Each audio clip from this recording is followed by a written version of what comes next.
Harley Davidson ബൈക്കുകൾക്ക് India ചുമത്തുന്ന നികുതിയിൽ അസംതൃപ്തി അറിയിച്ച് അമേരിക്കൻ പ്രസിഡന്റ് ഡൊണാൾഡ് ട്രംപ്.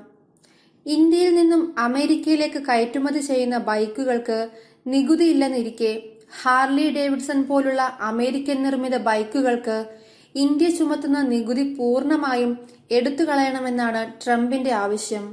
നേരത്തെ ട്രംപിന്റെ തുടർച്ചയായ ആവശ്യം മാനിച്ച് ഇറക്കുമതി നികുതി 50% ഇന്ത്യ കുറച്ചിരുന്നു. എന്നാൽ ഈ നടപടിയിൽ ട്രംപ് തൃപ്തനല്ല.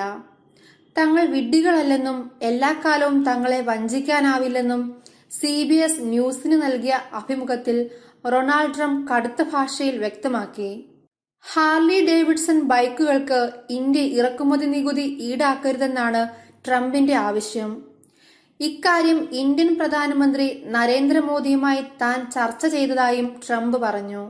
നരേന്ദ്രമോദിയുമായി നടത്തിയ ഒരൊറ്റ ഫോൺ സംഭാഷണത്തെ തുടർന്ന് ഹാർലി ഡേവിഡ്സൺ ബൈക്കുകൾക്ക് ഇറക്കുമതി തീരുവ 50% കുറഞ്ഞു. എന്നാൽ ഇതുകൊണ്ട് കാര്യമില്ല. ആയിരക്കണക്കിന് ബൈക്കുകളാണ് ഇന്ത്യയിൽ നിന്നും അമേരിക്കയിലേക്ക് കയറ്റുമതി ചെയ്യുന്നത്. ഈ ബൈക്കുകൾക്ക് അമേരിക്ക നയാ പൈസ ഇറക്കുമതി തീരുവ ഈടാക്കുന്നില്ല. പക്ഷേ അമേരിക്കൻ ബൈക്കുകൾക്ക് ഇന്ത്യ നികുതി ഈടാക്കുന്നുണ്ട് താനും. ഇത് ഇരട്ട നീതിയാണ്, ട്രംപ് വ്യക്തമാക്കി. അമേരിക്കൻ ഉൽപ്പന്നങ്ങളുടെ ഇറക്കുമതി തീരുവ സംബന്ധിച്ച് ഇന്ത്യയും സമാനമായ നടപടി സ്വീകരിക്കണമെന്ന് നരേന്ദ്രമോദിയോട് ആവശ്യപ്പെട്ടതായി ട്രംപ് അറിയിച്ചു.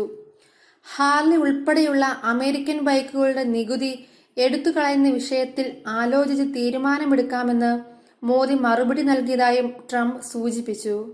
ഇന്ത്യൻ ബൈക്കുകളുടെ ഇറക്കുമതി തീരുവ വർദ്ധിപ്പിക്കുമെന്ന ട്രംപിന്റെ സമ്മർദ്ദത്തെ തുടർന്നാണ് കഴിഞ്ഞ വർഷം ഫെബ്രുവരിയിൽ ഹാർലി ഡേവിഡ്സൺ ബൈക്കുകളുടെ നികുതി 50% ഇന്ത്യ കുറച്ചത്.